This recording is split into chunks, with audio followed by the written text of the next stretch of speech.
The event of Ferrari yesterday in Milan was an incredible success. There were about 10,000 fans gathered in Piazza Castello to watch Hamilton and Leclerc's performance before leaving for Australia. And in today's video, we are going to see the statements of Vassar's drivers. We are also going to see how the development at Ferrari is progressing. I also want to make a comparison between Ferrari and McLaren on telemetry. Then we have to make a parenthesis on the Mercedes car. It's a very interesting technical component. And finally, we see how Mecci declared that Racing Bulls is a company with a free location, so without a fixed position. And we have to see the accusations of Motorsport UK to the Fédération Internationale de l'Automobile. Before we start, please leave a supportive like, and now let's see everything in detail.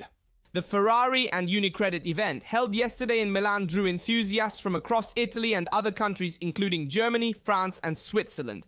The presence of Ferrari in such an impressive crowd had not been seen since the celebration in Piazza Duomo in 2019. On the stage, set up in Piazza Castello, two iconic single-seaters were displayed, the F2004 and the 248 F1, immediately recognized by Lewis Hamilton as cars driven by Michael Schumacher. Nearby, Charles Leclerc located the car he drove to victory at the 2019 Italian Grand Prix. Both completed 3 laps of the circuit set up between Piazza Castello and Piazza Cadorna, then climbed onto the stage in an atmosphere that already seemed like a seasonal podium. The warmth of the public reminded of the periods of maximum splendor of the team, with an enthusiasm that bodes well for the championship. Vassar, after 2 years at the helm of Ferrari, appeared more at ease, aware of the enormous passion that surrounds the team.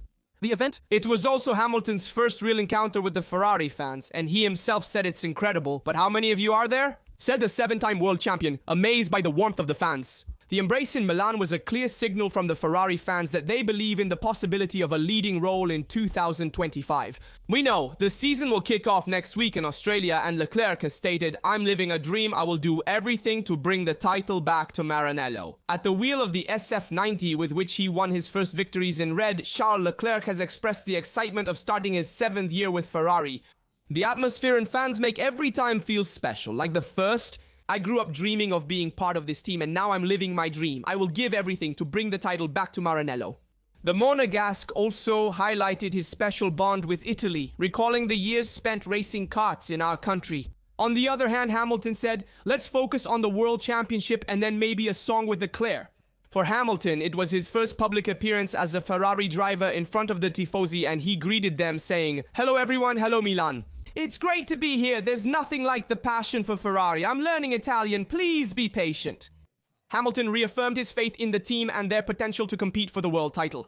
"The competition is very high," he said, "but we have worked to the fullest. We will see in Australia where we stand compared to others, but our goal is clear, the title." Speaking also about cars on my social channels, I invite you to use Car Vertical, which is an app that provides you with a detailed report on the history of the used car you want to buy. Look at this car, for example. It seems in great condition, right? Shiny paint, clean interiors. But what if I told you it could have been burned or flooded and then put back on sale? Or even cars that have been flooded and therefore have suffered significant damage to the electronics and also to the mechanics of the car might seem new after repairs. Too bad that, however, after a few months they could leave you without notice. For this, always perform a check with Car Vertical. Go to their website, enter the license plate or chassis number, and with the code RASTR020, you have a 20% discount on every report. Car Vertical helps you uncover hidden issues in a car, such as serious accidents, mileage tampering, theft, or outstanding loans, which are not visible to the naked eye. In short, always do a check with Car Vertical. I leave you the link in the description and in the first comment with the discount code already applied, and don't risk buying a car and in a few months you have to do repairs worth thousands of euros.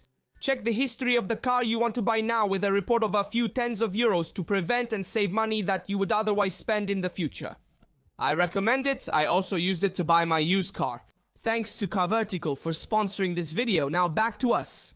While for Leclerc, the winter break was a time of physical preparation and simulator work, for Hamilton, the period of adaptation to Ferrari was challenging. "Since January, we've been pushing to the max," he said. "I had to learn everything about the new car, but I love these challenges. I'm happy to be here and to start this journey with Ferrari." And these were the driver's statements, while Vassar said that the key to the World Championship will be managing the difficult moments. And on this, I totally agree with Vassar. At the event opening, Ferrari Chief Executive Officer Benedetto Vigna recalled the 25 years since Michael Schumacher's first world title with the red car, stressing the significance of history, heritage, and the racing team. However, as it was in the era of Michael Schumacher, in this case too, consistency will be the decisive factor. Yves also declared this positive energy. It's a great feeling for the team, for the drivers, for the mechanics to head to Melbourne after such an event. Experiencing moments like this in the heart of a city is rare and fantastic. The overall performance of the team depends on various factors, but the drivers are crucial. It's not just about speed on the track, but also about the motivation they transmit, the work in the factory, and the spirit of positive emulation. With the two of them, we can do a great job. Handling pressure is part of the DNA of our sport, but it's better to have positive pressure rather than not having any at all and finding yourself behind. I assure you the team atmosphere is extremely positive. It will be added there will be highs and lows. Minimizing errors will be crucial. We did a good job, but not enough to win. Consistency is key. We had the pace, but not for the entire season. Between June and July 2024, we had difficulties, and this cost us the championship. We must be ready for challenging periods and handle them effectively, such as the anticipated fluctuations in 2024. Performance will depend on tires and tracks, and we should extract the maximum on every occasion. In recent years, we have greatly improved the management of races. We are on the right track, but I can't promise that we will never make mistakes. In short, these are the statements of Leclerc, Hamilton and Vasseur after the event in Milan. I must be honest, the atmosphere in Manello and among the fans is very positive despite the less than fully convincing tests. Many say Ferrari will be the fourth force. We still don't know. Let's wait to see them on track before judging. But certainly the mentality, I've been repeating this for a while now, is the right one. Ferrari must try to minimize mistakes, be consistent. Let's remember that in past years, the biggest problem was the updates during the season.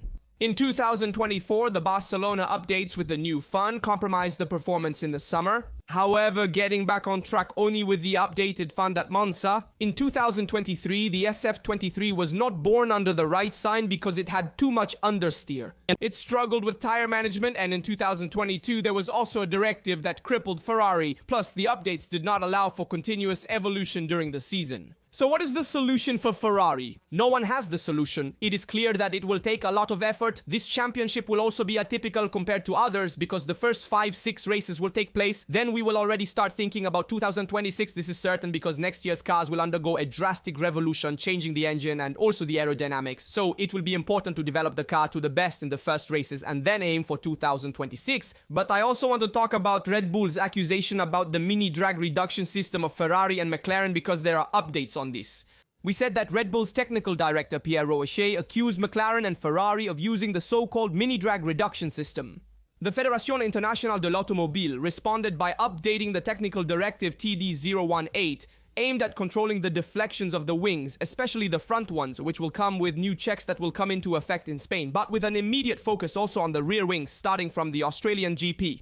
And the Fédération Internationale de l'Automobile has stated, following further analysis conducted after the 2024 season, we are committed to ensuring that body flexibility is no longer a point of contention for 2025. For this reason, we will increase the scope of the tests on the rear wings from the start of the season. In short, the Fédération Internationale de l'Automobile is particularly monitoring the slot gap, that is the space that is created between the main plane and the drag reduction system, with particular attention to the outer part of the wings near the sidewall's rear wing tip. According to Red Bull, Ferrari and McLaren would be able to increase aerodynamic efficiency at high speeds thanks to a greater opening at this critical point. McLaren conducted brief tests with a low aerodynamic load wing apparently unsuitable for the Bahrain circuit to evaluate it. Deflection. Ferrari also worked with a view to adapting to the new Fédération Internationale de l'Automobile checks, and in the first 2 test days installed stickers on the rear wing to monitor flexions in the critical area identified by the Federation. And this solution, supported by cameras positioned on the sides of the aeroscope, is the same one that will be used by the Fédération Internationale de l'Automobile starting from the Australian GP. Although Rocher did not directly mention Mercedes, the V16 raised suspicions for the visible flexions both on the rear wing and on the front one. And be aware that in parallel to the TD018, the Fédération Internationale de l'Automobile has introduced a new technical directive, the TD034, which will already come into effect in Australia. This provides for the use of high-resolution Fédération Internationale de l'Automobile cameras for monitoring the rear wings and the application of visual stickers to more accurately assess the flexions. This methodology had already been adopted in 2024 for the front wings from the Belgian GP to Singapore and will now also be extended to the rear. As I've been saying, the mini drag reduction system and wing flexibility remain hot topics but should not be the main focus this season. Be aware that the focus at the beginning of the season will be on this topic because each team will accuse each other about the flexibility of the carbon parts, and the Fédération Internationale de l'Automobile has decided to strengthen the controls to avoid borderline aerodynamic advantages. Ferrari and McLaren seem to have already worked to adapt to the new regulations, while Mercedes might also find itself in the crosshairs. We hope that with the new stricter tests at the start of Australia, there will be no more discussions on the subject, but at the same time it will be interesting to see which teams have found a way to maintain the advantages without incurring regulatory violations. And leaving aside the topic of flexible wings, we also need to make a comparison on telemetry between Ferrari and McLaren. We saw yesterday the differences between Ferrari and Mercedes. Today we are going to see the differences between the two top teams in the 2024 Constructors' Standings. How different are the cars of Ferrari and McLaren, especially in track behavior? The analysis of telemetry highlights different approaches between the two teams. The Ferrari SF25 of Charles Leclerc has paid up to 3.72 miles per hour of maximum speed compared to Lando Norris's McLaren, despite the Monegasque keeping his foot down longer on the straights. This could be due to less efficient management of the electric part of the engine, with a loss of about 0.040 seconds for each straight. Adding up this difference of 40 thousandths over an entire lap, Ferrari could lose about 2/10 compared to the MCL39. Another factor that may have influenced performance could be the weight of the car. Two hypotheses emerge from the telemetric data. The first is that there was more fuel on board the Ferrari compared to the McLaren, and the second hypothesis is that there was a use of ballast for specific tests. This last theory is supported by the analysis of curves 5, 6, and 7, where the Leclerc loses 8.7 miles per hour compared to Norris despite a similar lift and coast. If the aerodynamic balance were the same, this loss could only be due to a greater weight of the car, which penalizes changes in direction and inertia in load transfers. Coming out of the turn, the Ferrari struggles to develop the same speed increase as the McLaren. This could be due to both a more conservative use of the hearse as well as the additional mass. Even a few extra kilos can make a difference. We know that 4 extra kilos are 0.100 seconds lost per lap, so a tenth, while 10 extra kg correspond to 0.250 seconds lost per lap, so 2.5 tenths. Another interesting aspect is Leclerc's aggressiveness in managing the tires. In turn 13, the Monegasque uses much more throttle than Norris, increasing the stress on the tires. This behavior could be part of a test wanted by Ferrari to evaluate the tire's endurance in long runs, or it could be the result of a stiffer setup. The analysis suggests that the Leclerc requires more mechanical grip, which could translate into more pronounced degradation compared to the McLaren. The telemetry analysis shows a Ferrari slightly behind McLaren in the tests, but with room for improvement. If the loss of speed was due to a conservative setup, more fuel or ballast, the red one could get much closer in Melbourne. The real issue will be the management of the HERS and the tires. Ferrari will have to find the right balance between electric power and degradation to have a competitive race pace against the walking rivals. That's why I tell you that the challenge at the top in Melbourne will be very contested between Ferrari and McLaren. Who starts ahead in qualifying will also affect, because even the dirty air affects the degradation of the tires, and therefore only the track will give us a clear answer on this. But I want to analyze with you in this video also an unprecedented solution by Mercedes. In fact, one of the most interesting aspects of the new Mercedes is a particular opening located in the undercut area, a solution absent on rival cars. From an aerodynamic perspective, this single-seater area features a lower bottom that slightly expands the fluid. This slowdown leads to an increase in pressure and can generate a negative pressure gradient.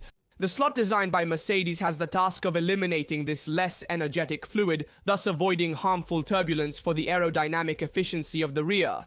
And a secondary effect in this solution is the management of internal temperatures. In addition to the aerodynamic aspect, the slot could also have a thermal utility. The channeling of the airflow could help cool some internal electronic components, a critical factor on circuits with environmental temperatures high. Each teams have different philosophies for managing airflow around the bellies. For example, if we compare Mercedes with Ferrari, Mercedes has chosen a configuration that directs the flow towards the bottom, compressing it, to optimize the management of the rear. Ferrari, on the other hand, has followed a different path, studying a design that favors a different distribution of pressures to maximize aerodynamic load. Another interesting aspect of Mercedes is that it has announced the start of 2 projects dedicated to the use of sustainable carbon fiber, and the goal is to take a significant step towards a more ecological Formula One.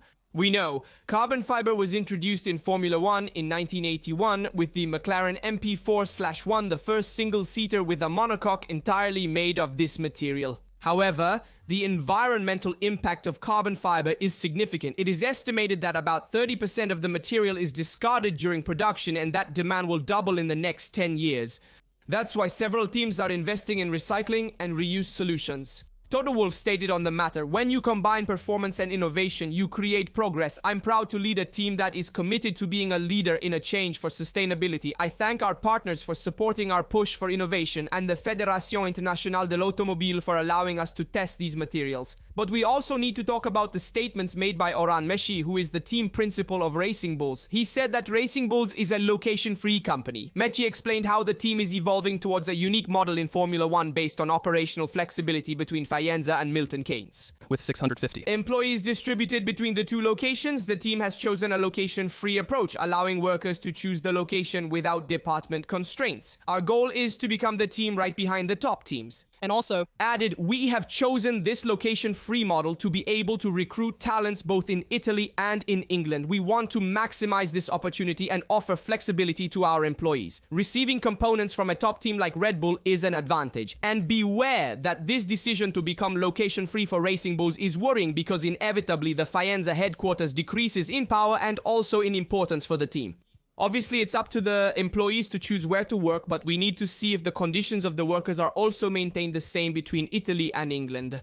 But we also need to talk about the accusations made to Motorsport UK by the Fédération Internationale de l'Automobile. Be aware that David Richards, president of the governing body of British Motorsport, has published an official note in which he harshly criticizes the management of Mohammed Ben Sulayem, threatening possible legal actions. The letter addressed to the members of Motorsport UK highlights concerns about transparency, governance, and internal management of the Fédération Internationale de l'Automobile, accusing Ben Sulayem of not keeping the promises made during his election campaign. And Richard stated the Fédération Internationale de l'Automobile had promised a non-executive president, the appointment of a chief executive officer, and higher governance standards. These promises remain unfulfilled, and the situation has steadily deteriorated. Among the main criticisms leveled at Ben Sulayem are the resignations, opaque dismissals. Several high-level and functional members of the Fédération Internationale de l'Automobile would have left the governing body under unclear circumstances. Second point, the limitation of the autonomy of the audit and ethics committees, which would now depend directly on the president, and the exclusion of British representatives from the World Council for having raised doubts about some internal decisions. In short, the situation deteriorated when the Fédération Internationale de l'Automobile asked its members to stop a new confidentiality agreement, which Richards called a gagging order.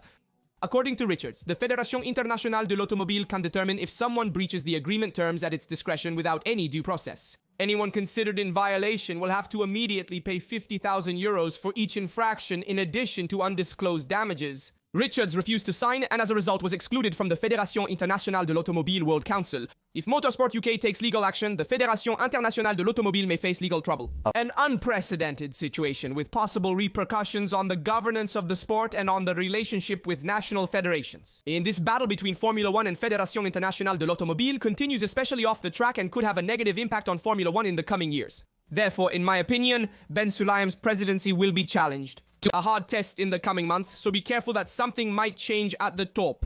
Tell me your opinion on all the topics we covered in the video. Remember to like, subscribe, and turn on notifications so you don't miss any videos. Check out other related videos too. Here from Rastro Tuto, see you in the next video.